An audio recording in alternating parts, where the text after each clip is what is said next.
All right, so you are now tuned in to Breaking Records Radio. I have here with me a very special guest, Death at the Derby MC, all the way from LA, cousin Theo. What's good, my man? Yeah, man, doing blessed, man. Appreciate you guys having me on. And just for the sake of not being a rude or anything, I'm gonna just correct you a little bit on my name. It's Feo, rhymes with Mayo, Ayo. You know, it's obviously it's a Spanish word. It's a Spanish word or whatever. And it's just an inside joke that really our grandma kind of started that my cousins kind of grew into a thing. So, you know, one day my cousin actually jokingly was like, "Man, dog, you looking ugly today." You know what I'm saying? So I heard it and I was like, you know what? That's it right there. Boom, we're running with cousin Feo. Oh man, I'm glad you connected to it. Yeah, no, so all good. I wanted to do it respectfully because there's been, trust me, there's been worse butchering.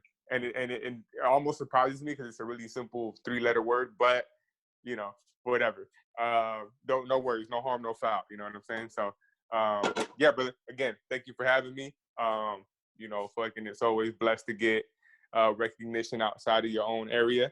You know, so obviously, JUCO being my man and being out there in Toronto, and all the brothers out there in Toronto, from A-Son to Daniel's son to, you know, Bozak, Future Wave, Che Uno, like all those cats, like they've all shown me immense love and so on and so forth. So it's cool. I'm blessed to have this opportunity. So thank you. Man, 100%. I can't thank you enough for just taking the time out of your day to speak to me. I appreciate it. And I'm looking forward to this conversation. Yes, sir. Yes, sir. Let's get into it, man.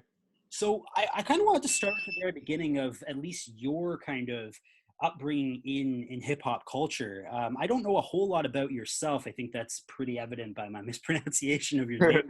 I've listened to Death at the Derby, and I've listened to, I think, everything that you guys have put out as Death at the Derby. And I checked out some new projects that you have on the go as well. But I don't really know too much about you as like a human being and as an artist.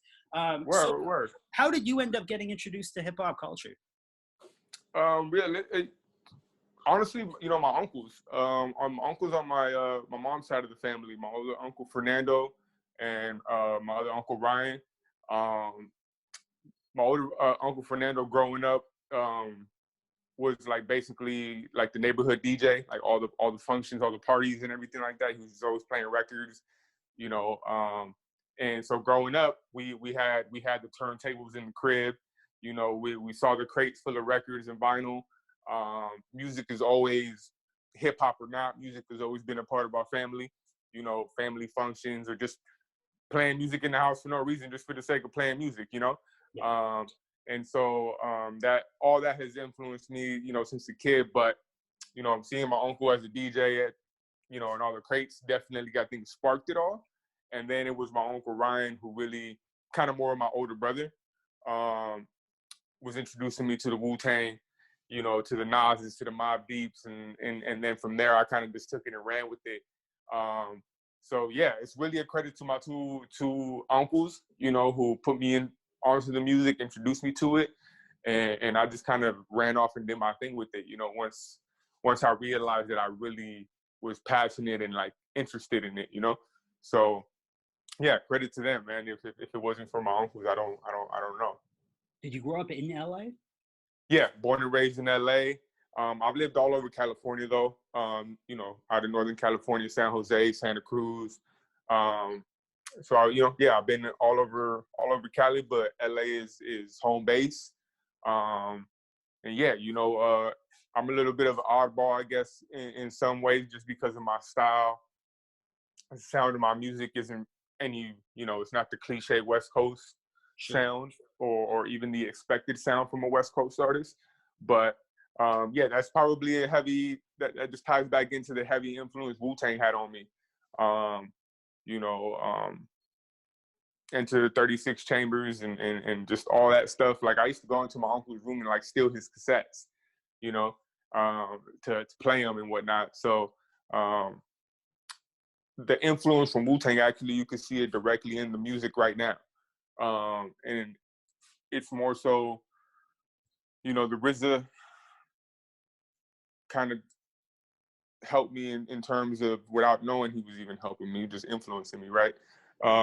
he took this combination of taking martial arts, kung fu, and like Chinese culture, and like fused it together with this raw, gritty hip hop sound, you know, and nothing like it had been done before, and people didn't even know they liked it. You know what I'm saying? Like he introduced it and forced it on the masses, and people fell in love with it. You know, now Wu-Tang is a worldwide symbol. You know, but seeing him do that kind of sparked it in me to be like, yo, let me take my interest and my hobbies outside of this rap shit, but fuse it into the rap shit, you know. And so now you have like this whole culture of like soccer and hip hop that we've been able to blend, you know, through Death of the Derby, through my individual releases, you know, and all the other stuff that me and Juco do. So yeah, man, you know, the East Coast sound, I'll be lying through my teeth if you're saying it wasn't, you know, influential into not just my sound, but just even the formula, you know, freaking, you know, Wu-Tang and whatnot. So yeah, man, you know, being born out here in LA is kind of, you know, we got the Snoops, the West Side Connections, the Ice Cubes, the Corrupts, you know, the Nipseys, and, you know, and all that stuff has been influential too equally, you know. But as far as like my origins and why maybe I lean more toward like the lyricist side and, you know, focusing on bars and so on and so forth, I think it's a credit to just listening to East Coast music coming up as a kid early, you know? Yeah, the LA scene's always been really interesting because, yes, as you said, it has that kind of iconic sound to it, right? If we talk about the early '90s with G-Funk and just kind of that West Coast vibe in a lot of ways, but at the same time, consistently since kind of the dawn of rap, there's been really kind of experimental and different sounds coming out of LA, right? You talk about things like Project Blowed and Bro, that was all that stuff was down the street from me right here. Like I don't live too far from Leimert Park. Good Life All that. Yeah. So like that whole area for sure, like it's a hub, you know, for artists, you know, so many different styles, a lot of very eclectic. Yeah. You know, that I feel like that would be the most accurate way to describe LA right now. Like it's evolving kind of out of those traditional sounds, you know, like the gangster rap, and we still have plenty of that. But if you listen to the new gangster rap, like the Drakeos and stuff like that, like it's different. It's their own stuff now. Like it's same kind of vibe and energy per se, but the sonics are different. You know, the soundscapes and how they're like even the styles and patterns they're rapping in and so on and so forth. And that's just, you know, now because I think the culture in itself is so much more connected, you know, through social platforms and just over time, you know. So all these different sounds from different areas pour themselves into other areas, you know. And so we get a lot of different music. We get people doing stuff from areas that you like, wait, you're from there? Like what? You know, like me included, you know, fucking people hear me and like I've had it where people like expect me to be from somewhere on the East Coast. Yeah. You know, and they find out I'm from LA. It's kind of like, wait, what? So I almost make it a point sometimes on my music to emphasize the LA part. You know what I'm saying? Like you might hear that West Side ad lib in the back. I'll be making references to areas in the city or the streets that I grew up in and around and whatnot, just to let people know, like, oh, okay, it's a West Coast kid, you know? Yeah, I feel like there's always been some attention given to kind of East Coast hip hop in LA, right? Like if you look at artists like I don't know, like artists like Ice Cube, for example, he ends up going and working with like Public Enemy's Bomb Squad in the early '90s. He puts out material there. You have people like Exhibit that starts working with people like Raz Kaz and Saphir, and they're from the West Coast, but they sound East Coast, right? Like there's always been kind of that ode to kind of where hip hop originated anyways. And there's always like, I don't know, East Coast rap is dope, right? West Coast rap is dope too, but there's something unique about what goes on in New York in a lot of ways. And 1,000% for sure. Yeah. 1,000%. It's always, that's the Mecca, you know, cool. like New York is always going to be the Mecca of it all. Yeah. You know, so they're always going to, the beauty of that for them is that I think they're always going to have that ability to provide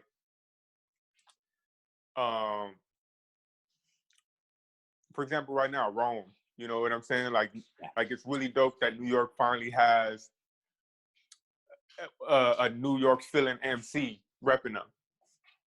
You know, and right now Rome is on a hot streak, putting all the work, putting out great music. You know, just doing it all well. You know what I'm saying? So the success is been earned and deserved too.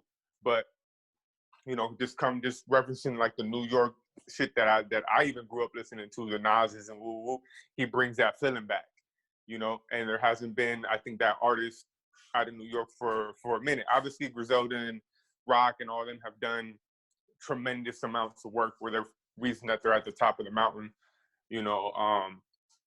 As far as like the current Renaissance culture that we're experiencing and whatnot. I mentioned Rome because closer in age and just seeing what he's doing at the moment right now, you know.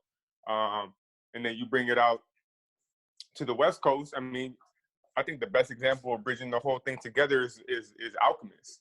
Yeah, Alchemist, Planet Asia, that whole clique, yeah. Yeah, definitely. You know what I'm saying? Like specifically Alchemist, I mentioned him only because, you know, he's a West Coast cat, but, you know, found himself, you know, in terms maybe stylistically or as a producer and stuff like that, his sound was more geared towards the East Coast sound, you know. And, you know, obviously we know the relationship in music with Mobb Deep and, you know, all the other stuff he's done.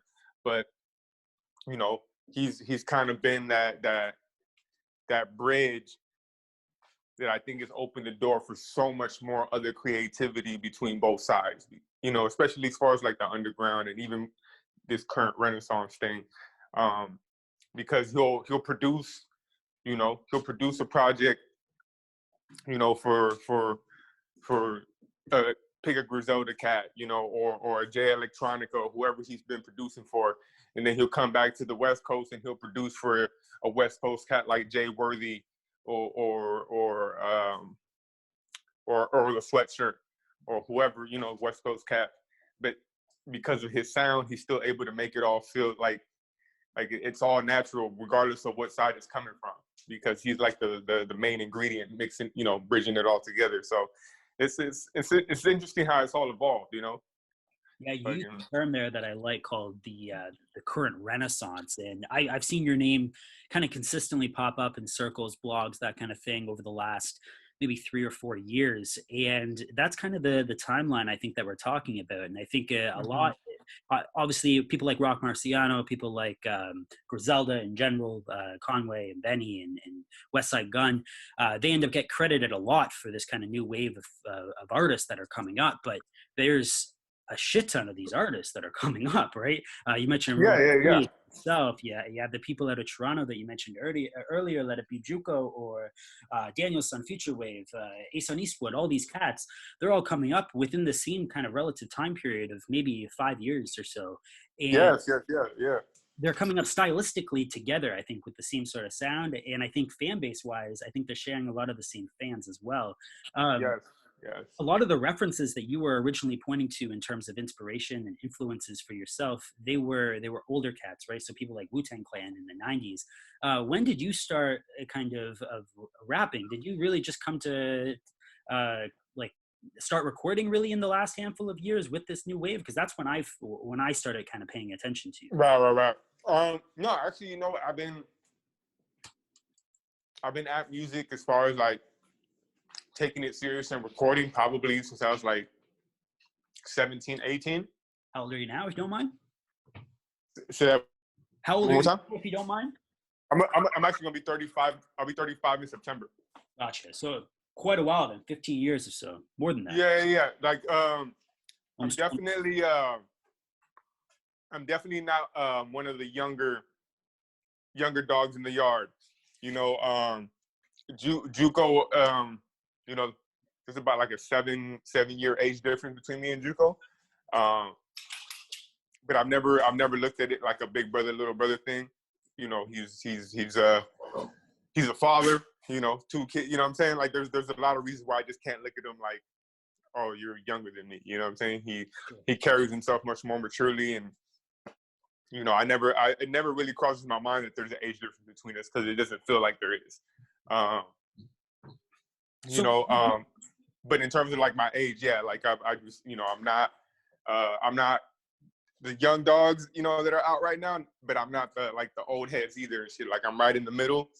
So I kind of that kind of helps me to be able to pull from both worlds, because, like, yes, I'm more traditional and old school in a lot of my approach and thinking or whatever, but with the younger cats who are leading the way, you know, today, making a lot of noise as well, like you know, fucking, you want to help elevate them, you know what I'm saying, and kind of help them avoid a lot of the bullshit that maybe you went through, you know, in the early stages of trying to become, you know, an artist. And that's probably the biggest thing about my relationship with JUCO that I take advantage of, is like just having conversations on like my losses, you know, and just talk about like, yo, like, you know, if you can avoid this, you can avoid that, or just put them up on game with information that no one put me up on game with, you know, just to help motherfuckers avoid detours and, you know, pit stops that are unnecessary, you know. Those conversations are vital, man. They help. It's not only just to benefit someone like JUCO, but it benefits yourself because you're able to articulate your own kind of issues and those issues. 100%. You know what I'm saying? Just being able to go back and reflect and kind of pick apart, you know, situations and decisions that were made, and that could better help you, you know, moving forward and whatnot. So yeah, like they say, man, it's not a loss if you learn from it, you know. So even in the defeats, you know, if you can pull something that'll help you down the road, you know, where you really defeated, you know, you just didn't get the outcome maybe you wanted at the moment. So yeah, man, I've been at it since like 17, 18. Like I said, I who knows where that music is? I couldn't even tell you. Probably on some old dusted iPod somewhere that I lost, or on some burnt CD that's scratched somewhere. Who knows? But I really started recording with my cousin, one of my younger cousins who I've made music with for a long time. I don't do so much anymore. But we both grew up. What am I? 35. I'm gonna be 35. I'm like 4 years older than him. So, you know, we grew up really close. Both heavy into music, rapping, the whole deal. And then eventually he came with an idea to do like a group thing, you know, almost like on some like Slaughterhouse type vibe. So it was myself, my cousin, a couple of his homies that he was really tight with, that he grew up with, and one of my close homies from since I know from like high school. What was the name of the group? The name of the group was called Ziploc Music. Ziploc Music. Did anything come out of that? Say that one more time. Did anything come out of that? Did you end up dropping it? Yeah, well, for me personally, as like an individual artist, like, not so much. A lot of the stuff that came out was more group oriented, obviously. So a verse on a track here and there. Sure. But out of the cats that were in that group, myself included, only 2 of them ended up with solo releases, which was in part why I think the group eventually ended up kind of falling apart, because things didn't go as they were planned and agreed to. Sure. And so, you know, it's lessons learned. You know, groups are always forever the biggest, you know, challenges in rap. You know, you haven't seen one rap group, you know, go through their turmoils, you know, collectively and individually, you know. So it's really tough to keep a group together, especially us being so young. You know, everybody had different work ethics. Ultimately, people had different intentions, you know, and so on and so forth. So all that stuff, you know, just kind of mixed itself together, and everyone kind of went their own way. After that, kind of fell out of love with music for a while. So I really didn't start recording again probably again until I was like 27, 28. You know, like, okay. So after you started seeing some Griselda projects, but what was the, I guess, inspiration for you then? I guess the world started seeing some Griselda projects, and that kind of new coming to full, but it wasn't like Fly God wasn't out yet. No. And you know what? Like, I didn't really get put onto Griselda till Big Ghost, really. Okay. You know, it was the Big Ghost project that really got me familiar with Griselda, so I wasn't fully educated on them like that. But I wasn't so much like none of what was going on prior to like the Renaissance really becoming the Renaissance. Like none of that stuff was crazy on my radar. I think the few cats that kind of like piqued my interest, that kind of led me down the rabbit hole of all this other talent that was out there, were the homies Smooth and Huss. That's King. What was it called? Yeah, I got familiar with joints they were doing. And then obviously, like, you hear a feature there, you know, go do research on said person if you like what you heard. So little by little, you know what I'm saying? Like, just started oh, yo, homie's dope, woo woo, you know? And that's how I grew into even learning more about, you know, all the other cats that were doing their thing. Obviously, like, I was familiar. I heard Rock Mercy on a Wu-Tang Meets Indie Culture CD from like the early 2000s or something. He was. It's like 05, like yeah, that Wu-Tang Meets Indie Culture or whatever. It had like an Aesop Rock verse on there. I remember thinking that. It had crazy. It had Killer Priest on there. They had fucking Rock on there. You know, the mad Wu-Tang affiliates. They even had fucking Russian chick, that Russian chick Beata on there, who I would still love to get a verse from her, but who knows what she's doing in life. But yeah, man, like all that, you know, I've been familiar with a lot of it, you know, Griselda aside, because I know, like I said, I got introduced to them through their Big Ghost project, and then, you know, I was like, oh shit, okay, they have been doing shit, you know, and then obviously we've seen what they've done from that point on. But yeah, I was familiar with Rock beforehand, but I'm not even gonna sit here in front like I'm the ultra stan or any of these cats, and I say that respectfully. Not to say I don't listen to them and I don't own records, right? But you know, in terms of like what still was influencing me and what I would still retrace back to, like I'll retrace my steps and fucking listen to some AZ.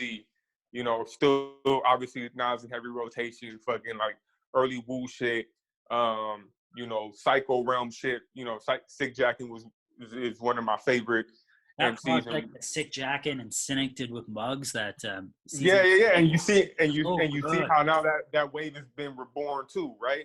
Yeah. Like when Muggs first did that, fucking it was Sick Jackin, it was Ill Bill, it was Jizza, it was Planet Asia, who really kind of were the first wave of that whole situation, which he's kind of redone now with, you know, the Romes and the Ethos and you know, all those cats and whatnot. So that's dope to see. Don't get me wrong, that's mad ill. You know what I'm saying? But yeah, I'll go back and listen to Planet Asia and shit. Like, I've been blessed enough to, you know, have a good friendship with the homies Dirty Diggs and whatnot. So I'm over rocking with them pretty consistently throughout the week. We'll see each other, and sometimes not even music, bro. Sometimes we just kicking it, watching like anime, smoking weed. But I'll see PA, you know, in and around or whatever. Legend obviously inspired me and my style, especially as a West Coast cat. But you know, just the ill motherfucker in general and shit. Like, just somebody you can just kick it with, chop it up with. We've had cool conversations plenty of times, plenty of jewels, you know. So even with all the great new cats, and I'm saying that to say this, with all the new cats that are out that I enjoy listening to, I peep the work. Some I like more than others. But I still find myself always kind of going back to what originally sparked the flame, you know? Yeah, 100%. That's fair. I think that with yourself and others that we're talking about here, this new Renaissance anyhow, I think there's a number of attributes that are kind of applied to this movement, right? So obviously stylistically and sound-wise, there's kind of a similar palette that's being made. But in terms of some of the logistics as well, like, I think the way that the movement is handling vinyl and physical media in general, I think is amazing. Something that we haven't really seen in a long time. Like in the 90s, you had like your cassette culture. I think that was really, really prominent, especially for underground cats. But physical media in general just kind of had a lull period for a long time. CDs, I felt, never quite took off, or wasn't really idolized, at least in terms of hip hop music. They sold a lot, obviously, but it didn't feel like it was part of the culture. But what this new movement is doing with vinyl, I think, is incredible. And I think the fans are actually interested in buying physical media and buying that piece of wax. And I think the way it's being treated is really special. It's just completely different than what we ended up seeing in the past. Vinyl record's been around for a long ass time. It's been around since hip hop. Yeah. But the way that it's being handled is different, right? You got this mad attention to detail, real like artists doing artwork for it, not just like, I don't know, not just like some graphic design shit that you like do on your own. Like you're like handling it professionally in that regard. There's detail to like the OBI strips, and that whole movement's completely new. You got like the color variants and picture discs and everything that goes into that. And I see you guys doing that with Death of the Derby as well. And then you got things like test pressings. Like you couldn't get a test pressing of a Mobb Deep album in the 90s. Like it just wasn't readily available. Yeah. That's something that's unique to this movement. And Yeah, I think for you sure. fit into that anyways. So I guess my question to you is, when did you start realizing, because you're making music prior to this new renaissance, you're kind of listening to people that are outside of this new renaissance. At what point do you realize that, hey, I'm kind of part of this now? I would say there was a particular project that made me feel like, okay, like I've arrived, you know, like I'm present in the room now, Yeah. you know.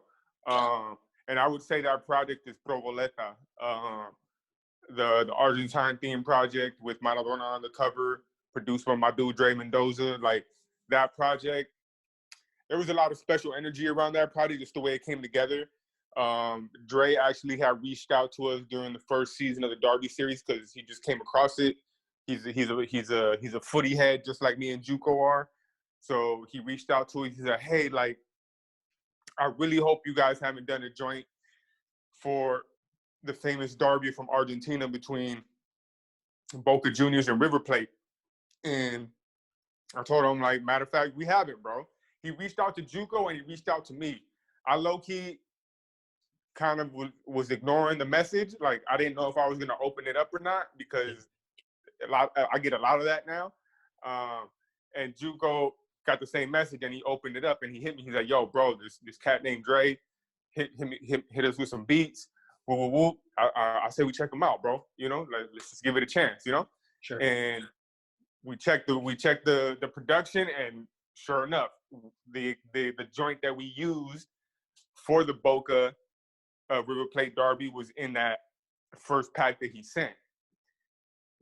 So we locked in with him. You know, he's Argentinian.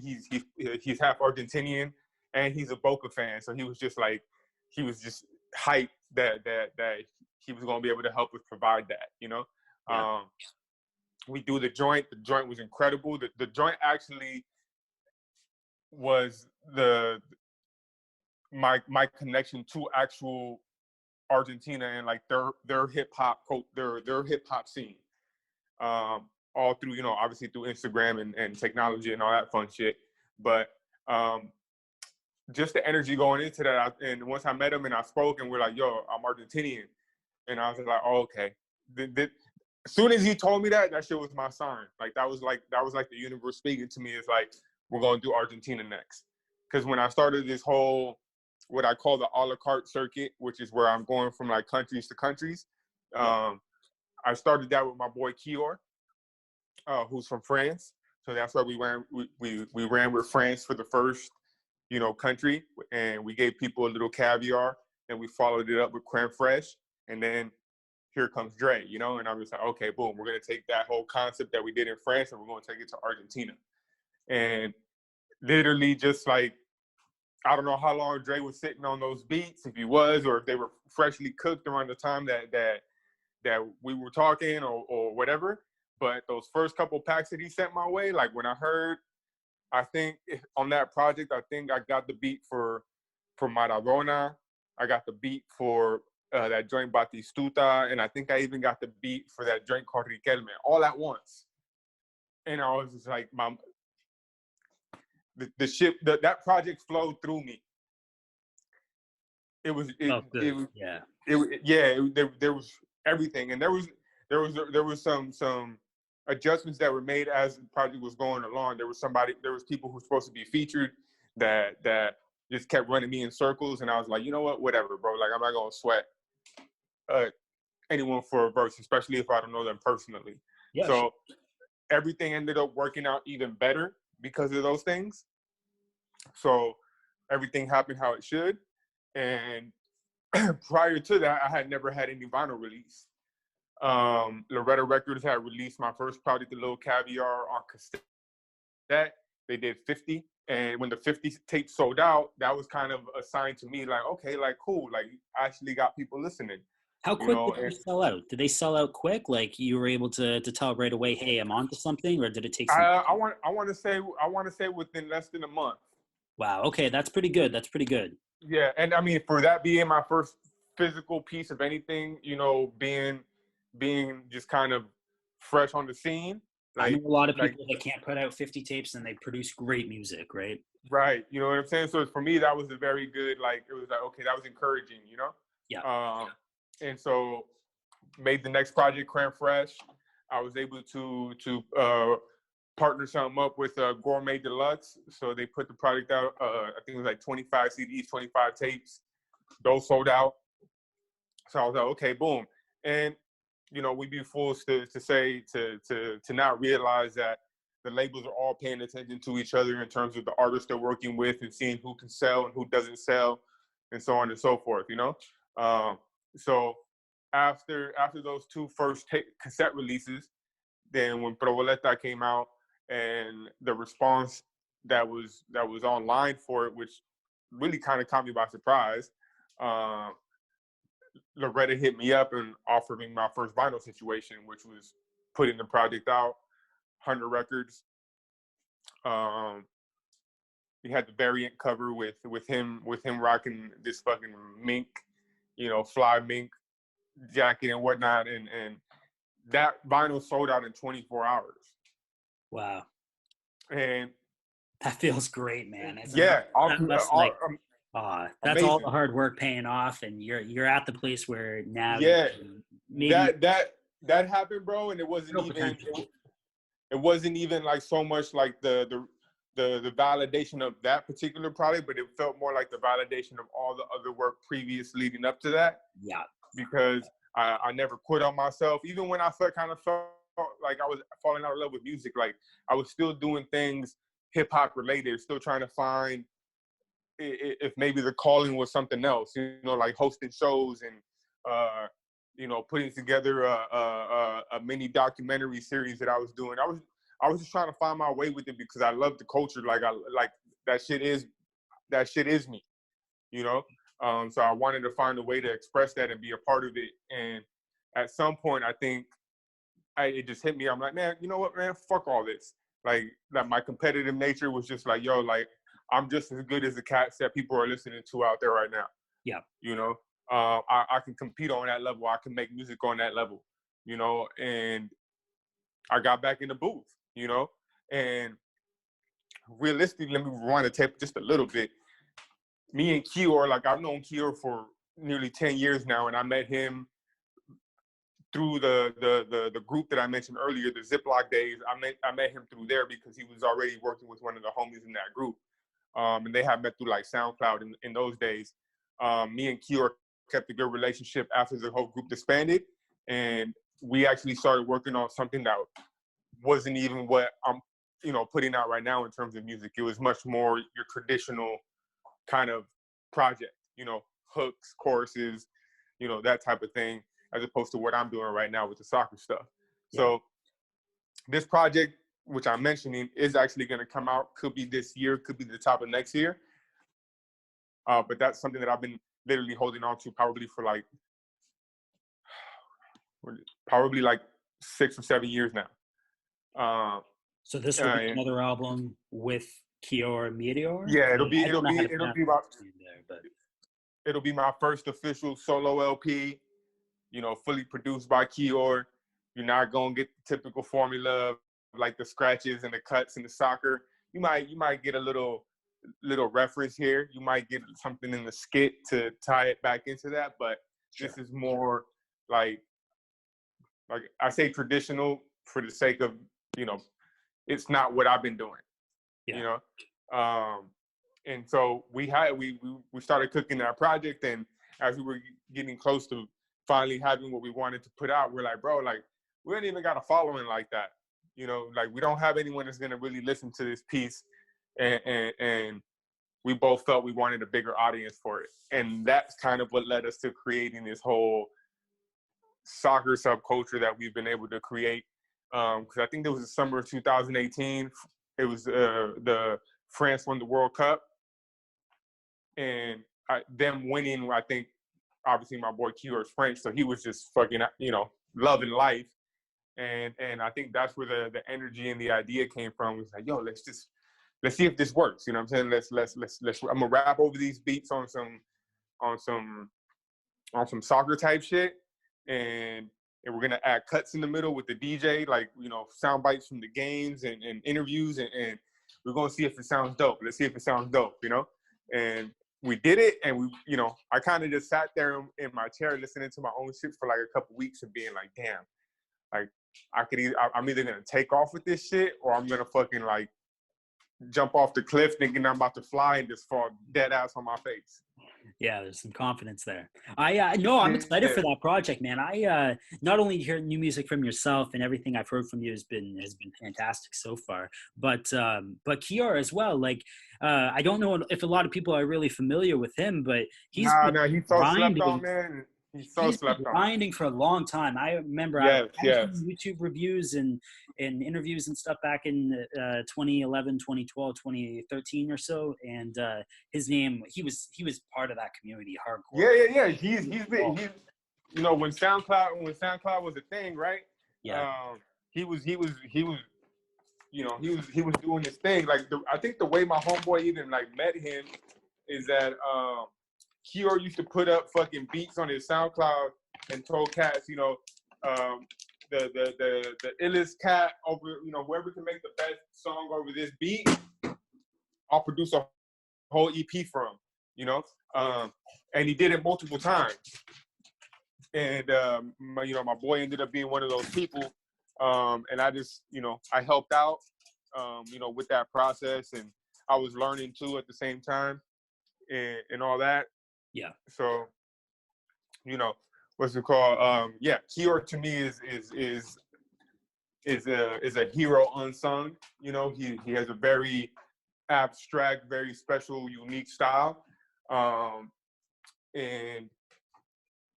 you know, I think we'll be able to further convey that to people with this project.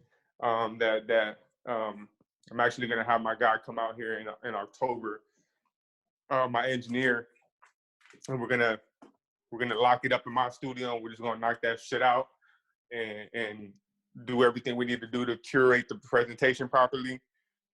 Given that it's been, you know, 6-7 years since I've kind of had this body of work, and I still feel very strongly about it. Like if I didn't feel how I felt, I probably wouldn't put the music out. But I feel, even though I wrote it 6-7 years ago, like it's some of the best writing that I've done in terms of, you know, songwriting, you know, writing a complete song and just storytelling and showing off the bar work, you know what I'm saying? And what I do with this other stuff, the soccer stuff, I kind of look at them like mixtapes, you know? Like, I don't create the project you know, I'm not creating the projects with fucking the intention of these things being on everyone's album of the year list. Yeah. Like, I could really care less about that. Like, it's more so about creating like an ultimate experience, like at the end of the day. Because when it's all said and done, let's say, just throw a number out there, it'll be 20 countries that'll be included in this series, right? This a la carte series that we've done. France, we've done Argentina, we've done Holland, we've done Japan, and now I'm about to add in another country in October. and I'm gonna continue doing that, you know. And when it's all said and done, you'll be able to take a few steps back and look at this thing and be like, damn, this is a global experience. And everywhere, each record, each country, these projects are meant just to make you feel like you're there. Yeah. Make you feel like you're in that said country, that you're watching these said players play. But I'm still blending it with my personal life and my personal upbringing, and connecting it back to LA, you know. And so, you know, people I think won't really grasp all that until it gets to that point. I also live in America, where people's understanding and respect for the sport isn't where it is compared to baseball, basketball, or you know, the NFL. But when you step outside of the U.S., it's the biggest thing, you know, bigger than hip hop. You know, yeah. and so when you blend the two biggest cultures, I think, you know, in hip hop and soccer together, you know, you get me, you know, and we get this unique lane because of the hip hop and the sound that I grew up listening to. I was influenced by the Wu-Tangs and like the Nas's and the Mobb Deeps and all that grittiness, all that. I mean, shit, as a kid growing up in LA in the hood and shit too, we were playing soccer in the street, you know, like fucking you had to pick the ball up and call timeout to let the cars pass, you know, fucking someone's kicking the ball over into, you know, the neighbor's yard that hates all of us for fucking being outside making noise, like, sure, you know, all those different things, you know. And so all that stuff integrates itself into the music. Like, you know, I grew up with the same homies I was playing, you know, soccer with and whatnot. Some of them became gang members, some of them went to jail, some of them died, some of them became drug addicts. You know what I'm saying? Like all that stuff is injected into the music, even though what you see is these legendary soccer players and like the titles are named after their names, and that's all you see. Like, I know people who have no interest in soccer see a project of mine and they'll look at it and are immediately shut off because they don't even have an interest in the sport. Yeah. You know? So it's like, yeah, what the fuck is this? You know what I'm saying? Like, I've seen it. And it doesn't offend me. That just lets me know people don't have no interest or appreciation for the sport, and that's it. You know what I'm saying? Like, all good. You know, I'm not gonna sit here and get my panties in a bunch over fucking, you know, people not enjoying what I do. You know, it's not for everybody. You know, it's always great when you hear somebody tell you that, like, yo, man, I wasn't even into fucking soccer. I don't even fucking watch that shit, but you know what you're doing is mad dope. And I've actually I'll catch myself watching a couple games now and shit. You know, so that's always ill, and that always kind of makes up for, you know, people not liking it per se, you know. But yeah, I know I'm in a box to a degree because of it. I think people might assume that I'm kind of like a one-trick pony. So this Keyboard project that I referenced, this LP, is one of a few bodies of work that I'm putting together to kind of break that mold, that box that I'm in, and just kind of, whether it's my peers in this shit or just anyone who's listening or whatever, that it's like, yo, there's more to this than this. Yeah. But we've been able to offer the game something refreshing. We've been able to offer it something new. You know, this whole Death of the Derby, everything underneath it and associated to it, like it is a subculture. Like it's a whole other world in itself, you know? And I just feel my confidence stems from knowing that I've offered the game, given the game something original, you know, something new, something fresh. And regardless if people understand it, like it, whatever, doesn't really bother me, but it's there. You know what I'm saying? And there's nothing that people are gonna do to take that away. 100%. Yeah, there's a bunch of different talking points here that you kind of brought up and mentioned. And I want to talk about the soccer and the Death of the Derby thing 100%. Sure. I want to spend some time to talk about that. But one of the things I find amazing, and I think it's definitely relevant to what you've been doing, is just how you mentioned global, but yeah, just how international this whole thing has become in recent years, right? Like hip hop has always been kind of a United States endeavor. There's been hip hop that's happened in Ukraine and Japan and everywhere around the world since the 80s. But realistically, I think fans' attention spans have always kind of been pointed towards the States. And I don't think that's necessarily changed, but I Mhm. do think it started to expand a lot in recent years, right? You had Yeah, yeah, before yeah, you had yeah. a few artists that would pop up here and there, and you had like Drake in Canada, or you had like MC Solar in France, or what have you. But recently, especially if we were talking about this new renaissance, and even the renaissance is pointed towards upstate New York and Buffalo and Rochester, and I get that. But you have people like Kior, you have people like DJ Duke, you have people like TMB, you have all these people that are making contributions to this thing, and having the support and validation from the community on, I think, a real level, and it spans internationally, right? You talk about someone like Big Ghost, like the dude's like in Asia, right? Um, Yeah, but I mean, for all we know, he's on the dark side of the moon, fucking, pirate radio broadcasting, fucking for sure. But but they're yeah, brother, getting the 100%. biggest reception from the fans, and it doesn't really matter the location anymore, I Not find. at all, not at all. If anything, freaking the location right now might fucking add to your sauce, Yeah, Like it's like, oh, homies from fucking Central America, like or he's from an island somewhere, or whatever corner of the planet you're from. If you're just doing some raw shit, like, and it's coming from a place that no one expects it from, it makes it that much doper. and I You feel know? like in a lot of cases as well, people have started to realize, at least within the hip hop world, that people outside of America seem to appreciate hip hop culture more than America. A And I think thousand that goes percent. for Canada as well, right? But you listen to these interviews with rappers, and they'll talk about touring in Germany, and people don't even speak the language, but they know every lyric to their songs, right? Yes, yes, Um, yes, yes.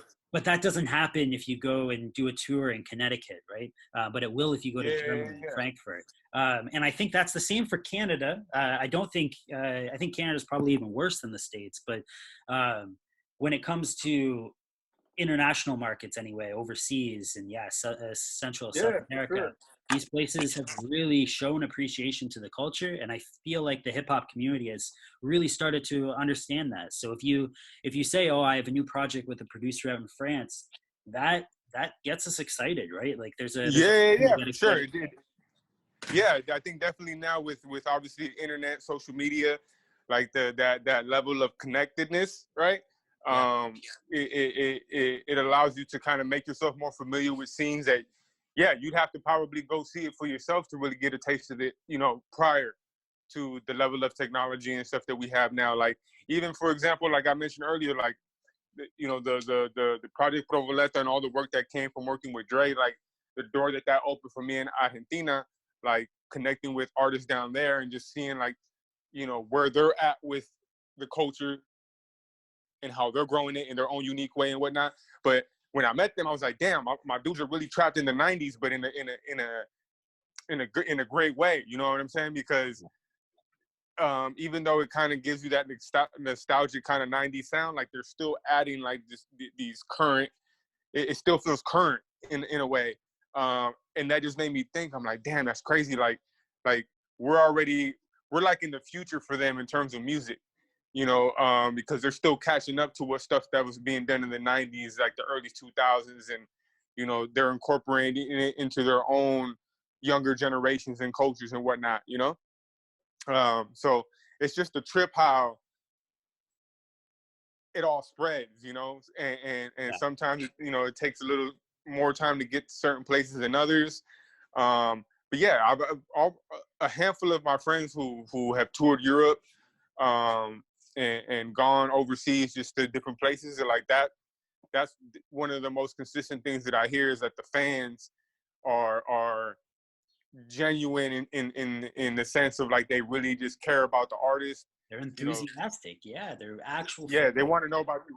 Yeah, they like just the questions they were telling me. Like people would ask them, like they're more concerned about like what's your writing process like, or even a very like just simple human question like have you eaten today? Like people offering to make sure that are you good? Like do you need anything? Like no one was concerned about the clothes they were wearing. Nobody was concerned about anything materialistic. People were very much absorbed into the artistry and the artist who creates it rather than like the stuff that I think here in the States tends to constantly kind of blur the images, Yeah, because everyone's so concerned about what you're wearing, what you're driving, who you're standing next to, where you're hanging out, what kind of weed are you smoking.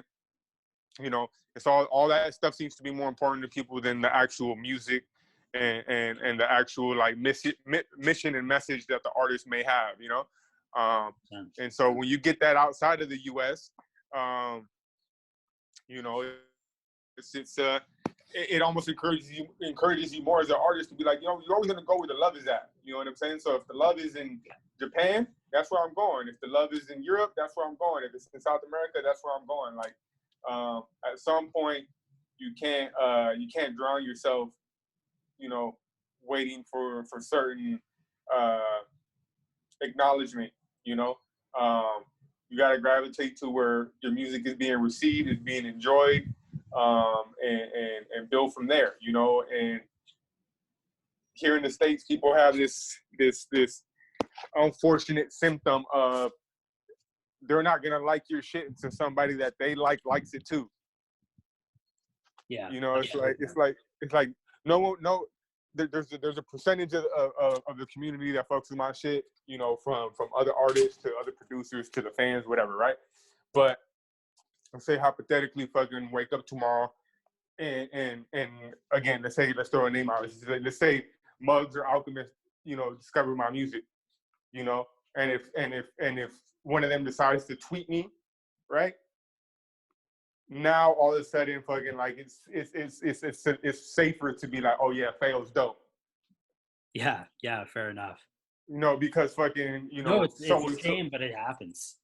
Yeah, I mean, I think I'm guilty of that too, right? Like if I see like Juco rocking with you, it's like, oh no, there's like validation to your name. I can go into you with confidence. Right. It's I think it's just it's just something that we as human beings kind of do. I can't really explain that so much, but it happens, right? Yeah. And I just feel it's the music our lane of music tends to highlight that more than in other lanes. And so, you know, freaking yeah, you know, if that were to happen, it just kind of lets me. It's something I've been observant of, but I'm, you know, I'm realistic, and in that sense, like I don't get offended by things. You know, I don't get offended by somebody not liking my music. I don't get offended by, you know, making these top 50, you know, rapper lists. You know, I don't get offended. I don't get, you know, all that stuff is cool, and I'm thankful and grateful for when it does happen. But it isn't what moves the needle for me, you know. And so ultimately, I don't place too much value in it, because then when that recognition slows down or kind of evaporates, then your confidence kind of leaves with that, because that's what you were basing it on, you know. Yeah. Like regardless of my coverage, regardless of whatever, I'm still my level of confidence stays the same in what I'm doing, and I think that's why I've been able to progress to the levels that I've been able to progress, thankfully. You know, obviously the support from the fans is the number one reason. You know, like without their support, bro, like it's been about March, April, May, June, July. It's been about 5 months since I quit the job that I had for 7 years. Oh, and I was finally able to, do it. Thank you, brother. Thank you. Thank you. Oh, that's good. That's good. And that's all a testament to the fans. That's a testament to the support. That's a testament to everyone. And wherever you at in the world, if you bought a record that has Cousin Fayo on it, like that's a testament to you supporting me and now allowing me to turn my career into a livelihood. And you know, it's my 9 to 5 now, you know. Yeah. So I'd be an asshole and I'd be ungrateful to fucking be here telling you like, oh, you know, they're not showing me love, or just fucking complaining all day like a lot of fucking artists do on Twitter anyhow. I'd be ungrateful to fucking be complaining about that shit when I've been afforded the blessing to do what I love every day and make a living off of it. Yeah. You know, so I try to keep everything in perspective. I try to keep that balance, you know, never get too high off the praise, never get low off the criticism, and just kind of stay in the middle and just keep doing your thing, you know. You know, everyone has their time. you know, and when your time comes, the only job is to go as crazy as you can with your time, you know. You know, that's why, like I mentioned earlier, the Rome situation is inspiring, and it should inspire other artists and shit, because I've been listening, you know, I want to say I've probably been listening to him for the last 2-3 years, you know. They pressed 1,200 copies of that Razor's Edge, 1,000 available on WaveGod's site, and it all sold out. Yeah, and it's moving. I mean, and look, like, and they weren't cheap either.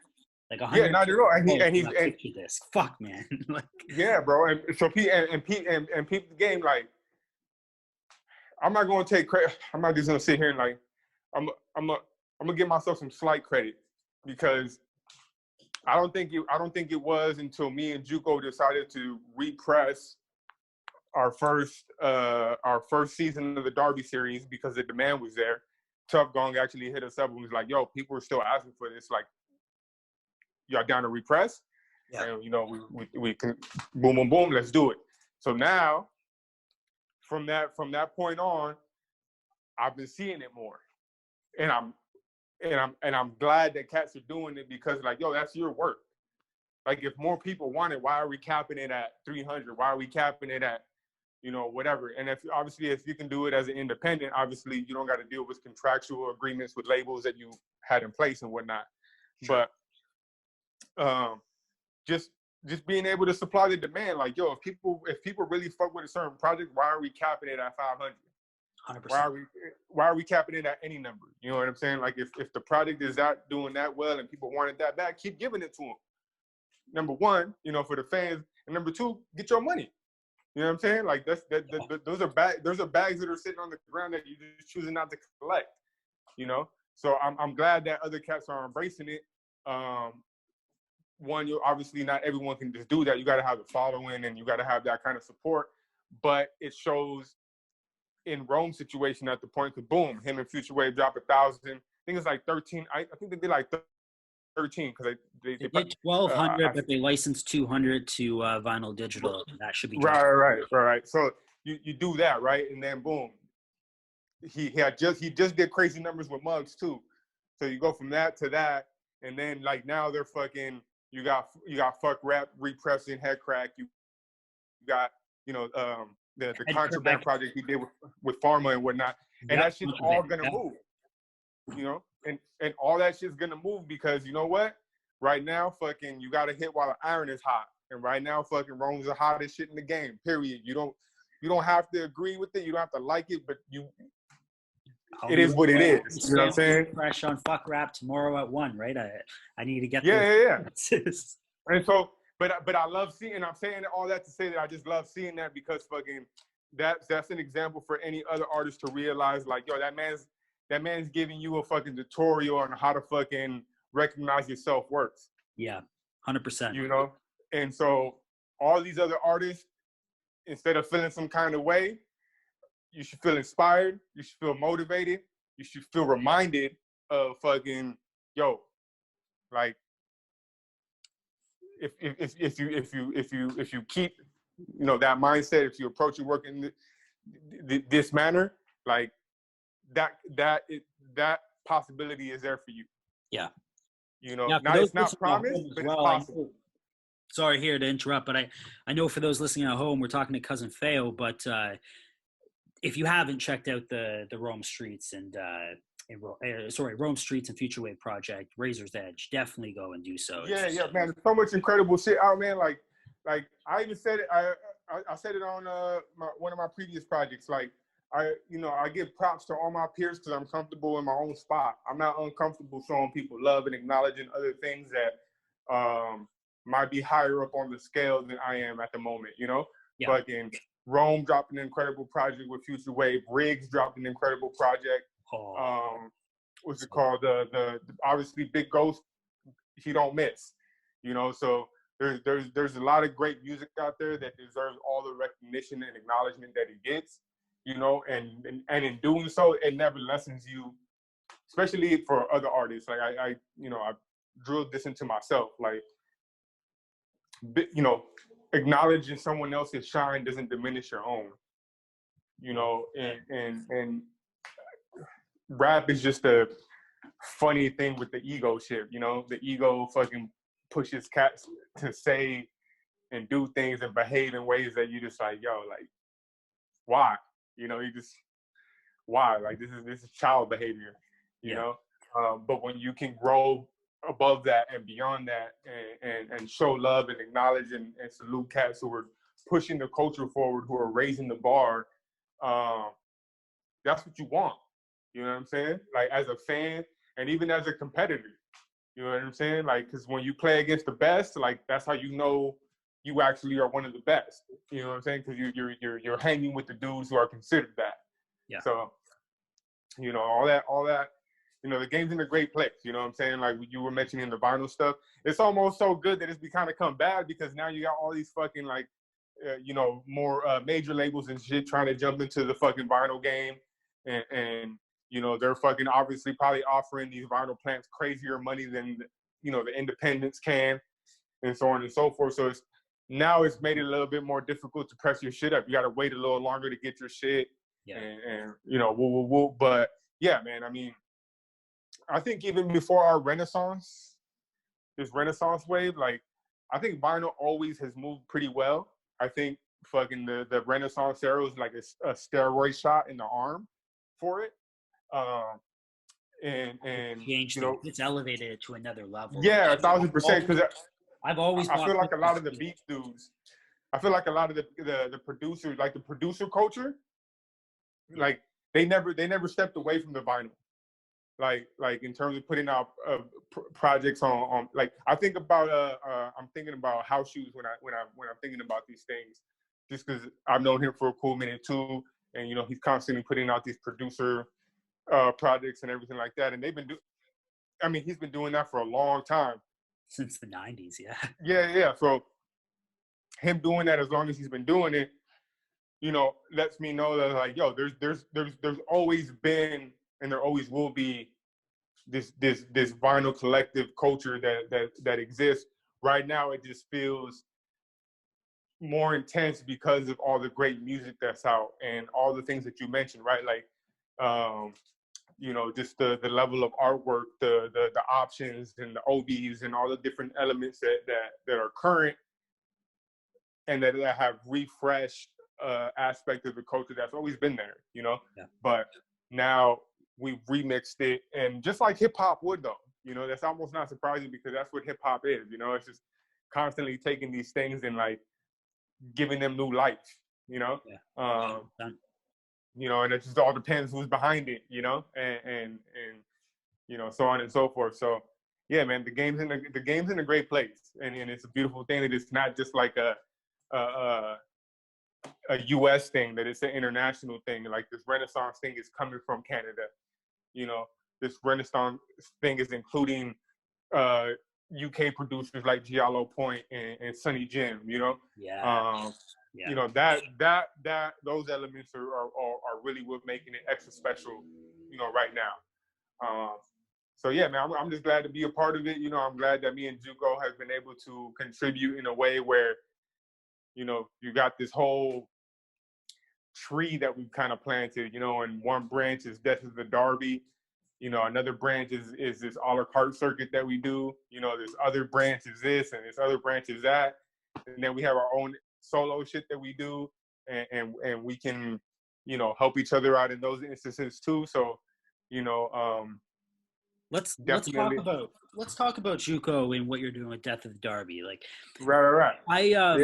You mentioned earlier, and you were talking about how, and I guess the soccer thing in general, and how there's this idea that hip hop is one of the world's largest cultures, and then you have soccer that ends up being even larger than that, and kind of blending the two together. And the way you're describing it seems very strategic, seems very business oriented, but I have a feeling from the art that's being produced that it doesn't start out that way.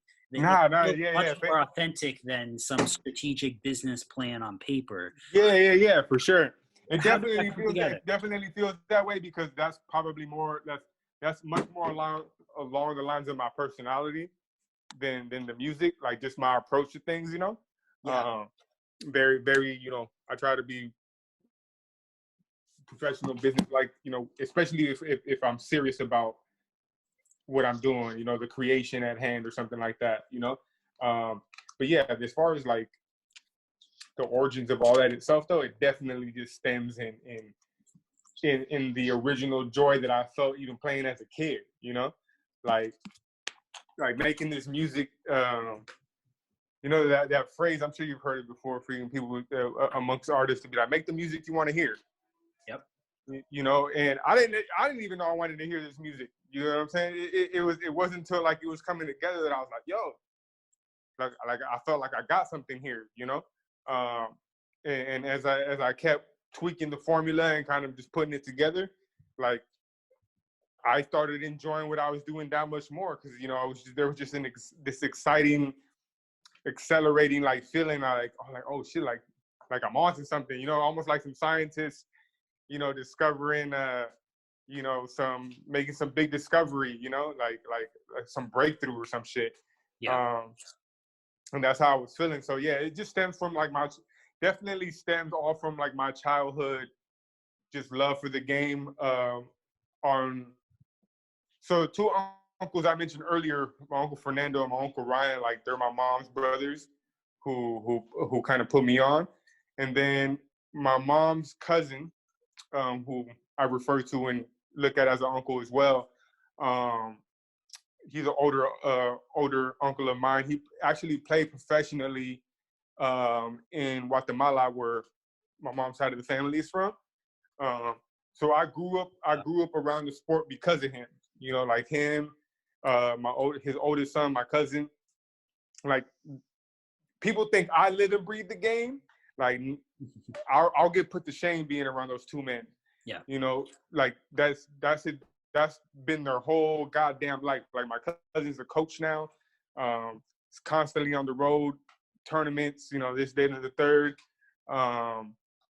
So all that energy is still very much a part of the music. You know, it's still very stems from just like the happiness we get. Because when I talk with Juco and shit, we don't talk about music a lot. You know, we'll talk about, you know, games, and we'll talk about certain players, or like, yo, you see, you know, the new kid that's coming up, or whatever it is. You know, we're talking a lot more about the sport in real life than we ever talk about music and rap shit, to be honest, you know. But all those elements, I think, are at the core of the music. Like, when you hear Death of the Derby, me and Juco are having fun, you know? Like, you know, we're rapping about our favorite sport, you know, mentioning some of our favorite players, trying to embarrass one another, you know, over amazing production from cats like V-Don or Giallo, or, you know, special producers who are producing classics for other cats, you know? And we get to jump on their beats and just fucking just cause a little chaos for like 3 minutes, you know? There's something special about the projects, though. Like, I listen to them from a fan's perspective. I'm a fan of hip hop in general, and I think most subcultures of hip hop or subgenres of hip hop I can get with. But I think there's a real fine line when it comes to kind of crafting concept albums around a very kind of specific theme or topic, right? You have people that will make an album about G.I. Joe or about whatever, and it ends this fine line that I'm describing, I guess, teeters on that line of like nerdcore, right? Or nerd rap, or whatever you want to end up calling it. And I like a lot of that shit. I think that the G.I. Joe project that I referenced, that's from a guy out originally from Halifax here in Nova Scotia called Wordburglar. I love his shit. I love that album. But what you guys are doing is not that.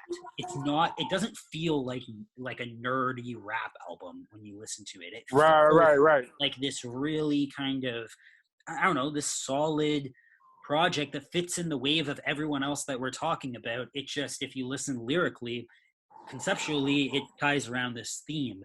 How difficult was it for you to, one, commit to this project, knowing that, or at least I hope you would know that it was a possibility that it was going to come out this way, right? This theme, and then how difficult is it to ride that line and not try to make it sound dope and not this off-kilter rap album that no one's really going to fuck with? Real, yeah, no, great questions. I think as far as it sounding how it does, right, and just the overall sonic presentation of the music. I just credit that to what we've grown up listening to. Like, I know for a fact that like Juco's a heavy Styles P fan. You know what I'm saying? Like, that's his favorite rapper. You know, so when you grow up listening to the Locks and Styles P and Wu-Tang and shit, like, it's almost like the aggression is built into the music already. You know, because we're drawing from them. You know, and just keeping that raw, that ruggedness, that grittiness that exists in the street.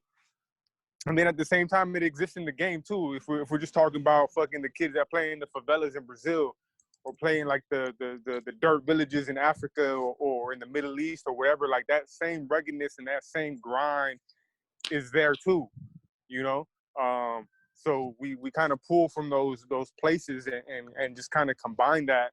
And yeah, it was definitely intentful in terms of me being like, yo, if we're gonna cook this up, let's cook over the guys right now, you know, supplying the illest shit, you know, in this new wave of this new Renaissance wave, you know. So it was definitely, you know, part of my intention to be like, if we're gonna do it, we're gonna do it over Hobgoblin beats. We're gonna do it over, you know, V-Don and Giallo beats and shit, because that's gonna give us that sound that's gonna allow the music to relate to people who initially might not even have any real connection to it. Like I said, might not even have that initial interest. But if people see Death of the Derby and they see a V-Don produced track, they'll be like, damn, the fuck is V-Don doing producing over here? What's going on? You know what I'm saying? Like, his name might be enough for you to research the shit, and then who knows? You might become a fan, you know? But one that you haven't mentioned yet in terms of production on the Death of the Derby tip is, at least for me, is Big Ghost. Big project. Yeah, for sure. It's an incredible cut, and you put it out on this 12-inch. Sounds incredible. How did Big Ghost come to be a part of this thing? Because that's Big Ghost has always huge. shown love, man. You know, Big Ghost is he's very mindful, right? Like that's a huge title. Yeah, I mean, yeah, for sure. Like him showing us love, like just even like giving us the tip of the hat was huge. You know what I'm saying? Like even if we hadn't made any music, if we hadn't done anything to the degree to level that we did, like him saluting us would have been just as big, just because we respect, you know, what he is to the game and just everything he's done as a producer. You know, obviously he was a guy that was boxed into for a while, as just this funny person, you know, that was people believe was Ghostface, and you know, the whole blog era and shit. Yep. But he obviously had more tricks in the bag and has shown everyone that he's easily a top 5 underground producer. You know what I'm saying? Producer for anyone from Griselda to Ransom now, and you know, all the cats in between, and we're right there. You know? Yep. It's a huge boost of confidence for us, for sure, for him to acknowledge us like that and then want to work with us, considering, you know, the level of, you know, like I said, Big Spencer, Ransom, Griselda, you know, Riggs and Mooch. Like, it's incredible that we're able to be a part of his catalog in that regard, you know? And I think ultimately he just showed us love because we were just doing something original, fresh. You know, it wasn't like everything else that almost sometimes here and there starts feeling really cookie cutter, you know, from the artwork to the sound, you know, to maybe the features that a cat goes for. So he hit us up and just let us know that, hey man, what you guys are doing is keep doing it. You know, like it's his own thing. It's refreshing. It adds to the game.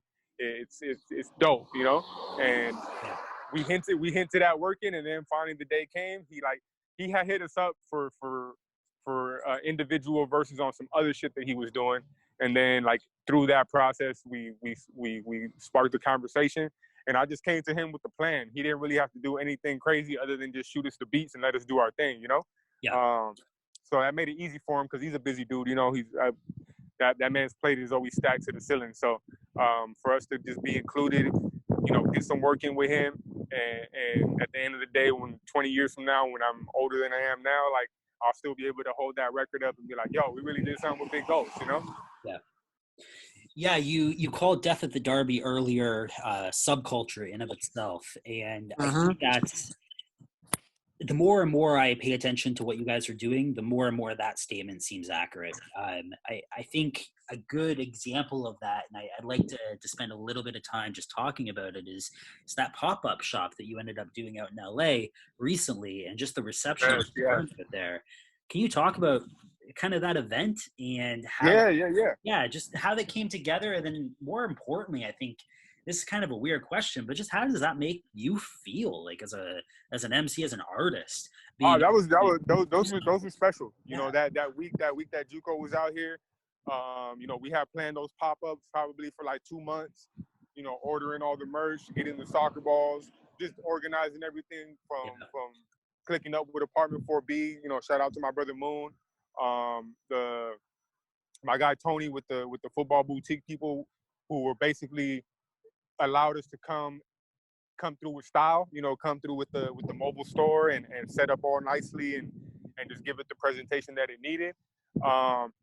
And I tried to control, you know, I went into it doing my best to not have any expectations, just so that way I wasn't disappointed with anything.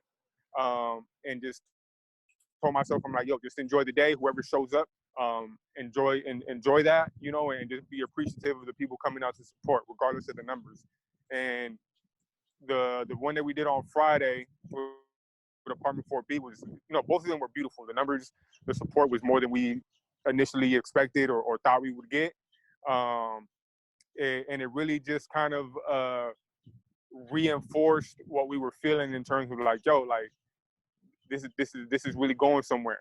You know, this has real support behind it. This, you know, people who really care about the music, and not just showing up, but you know, when you got people buying, you know, not just a vinyl record, they're buying every piece of merch that you have available.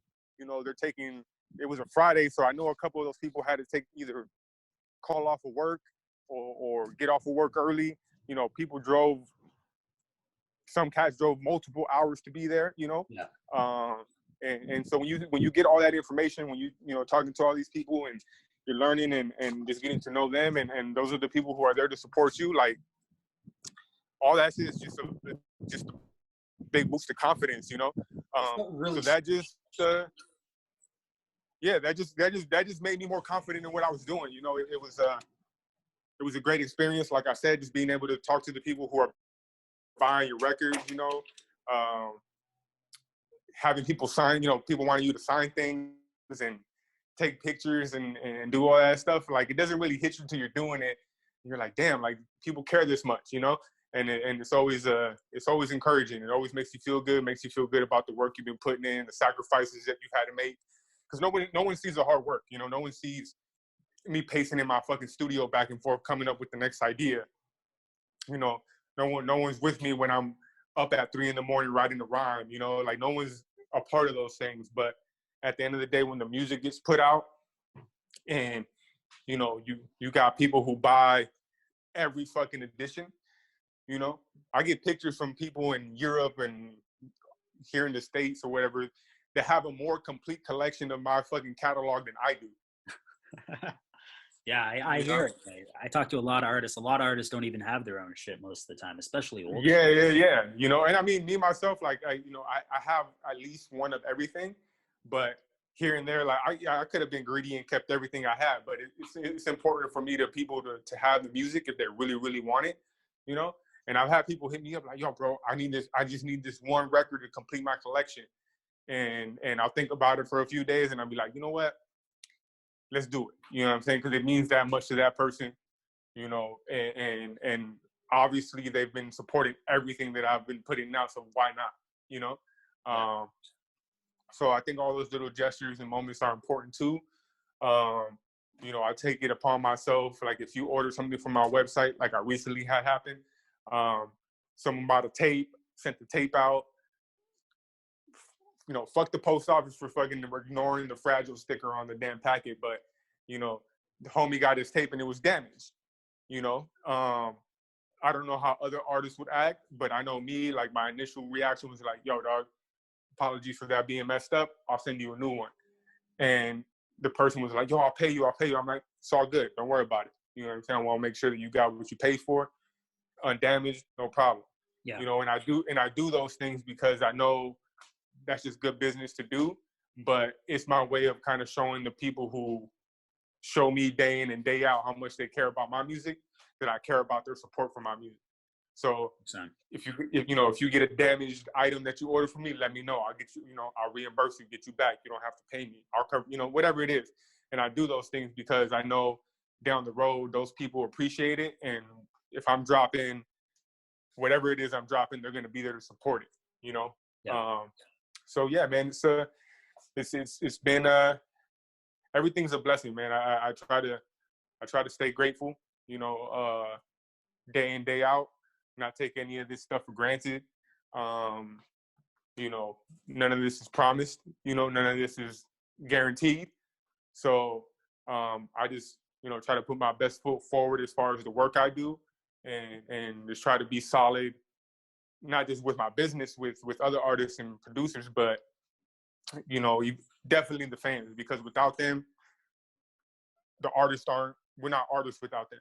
Like, yeah, we're artists because we make art, but we officially become, I think, artists when we start garnishing that support that allows us to turn our art into a livelihood and live off of it and so on and so forth, So the fans are always at the forefront for me, because you see how they treat this stuff, like, and the reason I call it so much of a subculture is because, we're adding all these different elements, like the jerseys that are going to be coming in really soon. Like we've been holding off on those probably for the last 2 years, but when people finally get them and when we present them and we make that move, people are going to understand why we took so long, because the quality of the jersey, all the little extras that we're going to throw into it, and the packaging, and it's all going to be worth it, So we've been doing that just to kind of reinforce the support, let people know, like, yo, we care about how hard you've been supporting us, so we're going to make sure we give you the illest shit possible to keep that support there and grow it even more, Yeah. So what is it that you're working on right now, and what can we, I guess, as fans, expect over the next handful of months here, I guess, closing out the year? I know you have that the Japanese edition of Yakuto, right. I believe, here, dropping August 6th on Frank's. Yes. So we're gonna. But yeah, talk about what you have currently going on. Yeah, so we definitely got that coming out with Frank really soon. Then I'm gonna add another country into this whole a la carte circuit in October. What's it called? Then obviously we're gonna continue, finishing off the Derby series, for the rest of the year, and get that all prepared for the vinyl release and so on and so forth. Like I said, we got the jerseys, the official Death of the Derby jerseys coming in. We got our first official Death of the Derby music video coming soon. I don't have a date yet, to be honest. I want to say somewhere probably within the first 2 weeks of August. So sooner than later, we'll have our first official music video. Other than the Derby series and this next country that I'm including into the circuit, that's pretty much it. I mean, and aside from that other project that I referenced, with Kior, the LP with Kior, that'll be something that I'm just gonna finish finalizing, cook it all up, have it there, and do all the other things I need to do for it. And then as I'm doing that, kind of figure out like how to go about putting it out, Now, I seen on Twitter or Instagram, I don't know exactly where, but it was a few weeks back anyhow, maybe a month or so, and I seen that there was going to be a Death at the Derby website being launched. That's being worked on. Okay. Because it seems like your website now has a Death of the Derby kind of profile. It looks like that store's been reworked a little bit. So I wasn't sure if that just took place of the Death of the Derby website, or if there still was going to be that Death of the Derby website. Yeah, there's definitely one on the way. I think the real reason we just included the Death of the Derby pop-up merch on my website was because I was getting so many messages from people who wanted to purchase things. Yeah. And we essentially were just sitting on money, So considering I have I had all the items and I'd be the one shipping them. You know, it was just, you know, me and Jugo just had a business discussion, which like, look, like I got everything. It's just more money out of our pockets to fucking split everything in half and then ship everything to you and pay all that shipping cost and, you know, all that stuff. We can avoid all that. And I just take care of it all from my end, at least, which is just makes it easier, because if you just order from my website, then it's a cakewalk for me just to print the label and do everything we got to do. So, yeah, we did that just to get people the stuff, you know, so they can begin owning those rare little collectibles. Yeah. But yeah, we're definitely going to have an official. What was that? I picked up the soccer ball as we. Yeah. So it's on its way for sure. I got the tracking, so that's awesome. But, yeah, it should be. I was excited for the Death of the Derby website, because I think I'm still missing. I think I'm just missing one. I think I'm missing Ballon d'Or. Okay. But I was hoping that there was going to be leftover stock available on that Death of the Derby. Eventually, yes. Eventually, what we'll do is we're you know, the website. We're basically trying to kill two birds with one stone. You know, drop the website and the video at the same time. Yeah. You know, and then when we do that, obviously the website will have the pop-up merch, and me and Zuko will discuss about any extra vinyl, you know, that we have on hand that we can include, you know, whether it's Ballon d'Or or some repressed copies, or maybe even original copies of the first Derby series with the controversial cover.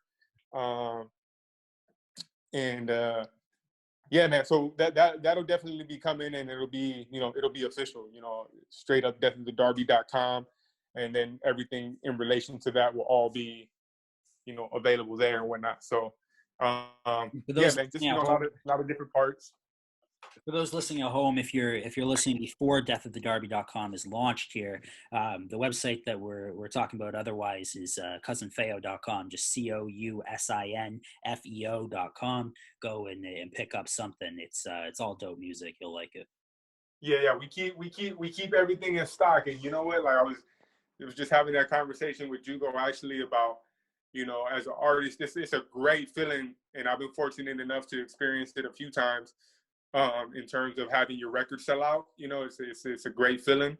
But in terms of like having a website, it's like owning a store. You know, you want to keep your store fully stocked, you know, for when people come in, and sometimes they buy, sometimes they don't. But you never want to be in a position where you don't have something just because you weren't expecting people to buy, you know? Yeah. So I definitely try to keep the website loaded, you know, CDs, tapes, stickers. More often than not, I tend to put up, you know, personal copies of vinyls out of my personal stash, you know. So down the road, I'll probably do that again. I'm pretty sure I should be getting my personal copies of my most recent drop, Flemish, pretty soon. So, you know, that'll be more stuff to add to the website. But yeah, man, everything is going as good as it can, man. You know, like I said earlier, I really don't have any room to complain. Grateful for how everything has been unfolding and continues to grow. You know, every day. I always think about the person who discovers me like today or tomorrow or this month.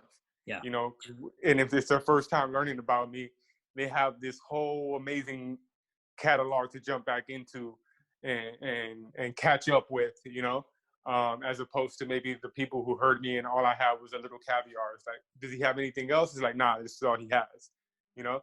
So people who've been able to jump on the train, you know, this year have a lot of music they can sit with and grow with and become familiar with, you know, and then we're just gonna keep it moving forward, man. It's only gonna get better for sure.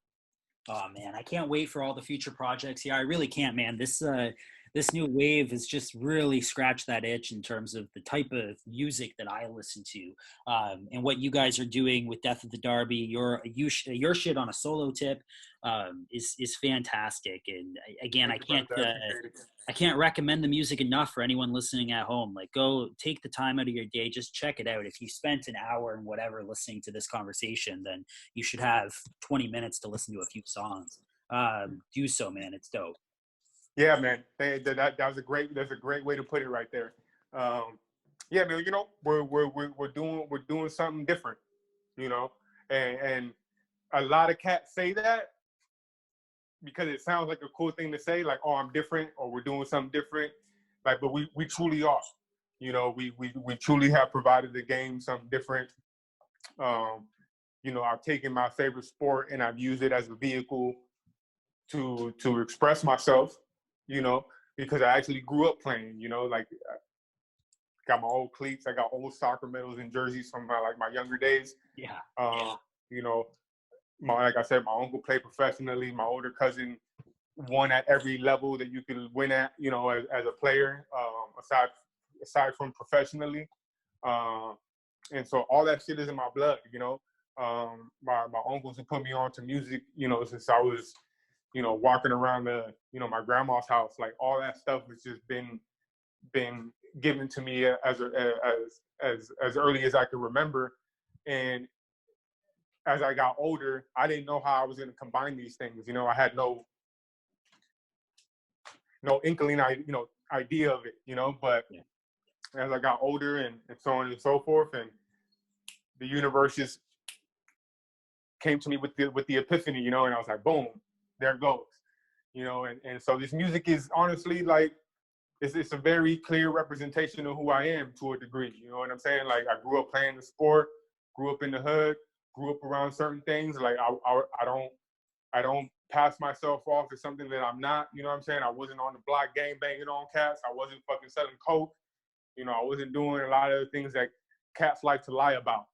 You know, and I'm comfortable in saying all that because, you know, me being able to keep it 100 is of more value to me than me trying to impress you on some shit that I never did or didn't do, or life that I didn't live, you know?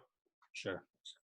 So I can't say this enough times. I know I said it before, but I can't thank you enough for taking the time out of your day to speak to no, me. brother, appreciate it, man. It's always a blessing for me that people even have this level of interest where they feel like they want to sit down and want to pick my brain for a bit and get to know more about what I'm doing, what, you know, me and Juco are doing, what Death of the Derby is. Like, that to me is I couldn't say thank you enough, bro. You know what I'm saying? Like, so, you know, thank you for having that interest and expanding on it and giving me an opportunity to share, you know, my thoughts, my feelings on everything from my music to the culture with the audience that might not be so familiar with me. You know what I'm saying? They might have heard of me from a JUCO record, you know, might have heard, you know, some other shit that I did, you know. But, you know, this is a great opportunity for me to obviously introduce myself to an audience who might not know me as well, you know? 100%. And I'd love to have you back on again in the future whenever you do have new shit coming out. Let it be a year or two down the road, whatever. Yeah, for sure. Just be able to go through round two. Yeah, you know, if all things work well and stuff like that, like we've already been planning about it, but the goal is to try to make it out to Toronto once the weather is favorable. You know what I'm saying? And basically kind of do what we've been able to do here in LA and take that same energy to Toronto, you know, where Juco's from, and establish that same kind of support and relationship with the community, whether it's the fans and other artists, the same way we kind of have it here, and reinforce that side of it because that's where Juco's from, you know. So we want to have that balance, you know. So yeah, man, we you know, for the future, you know, the door's always open. You know, when the time's right and maybe it's the right project to re-spark the conversation, whatever, you know, it'll come. But yeah, brother,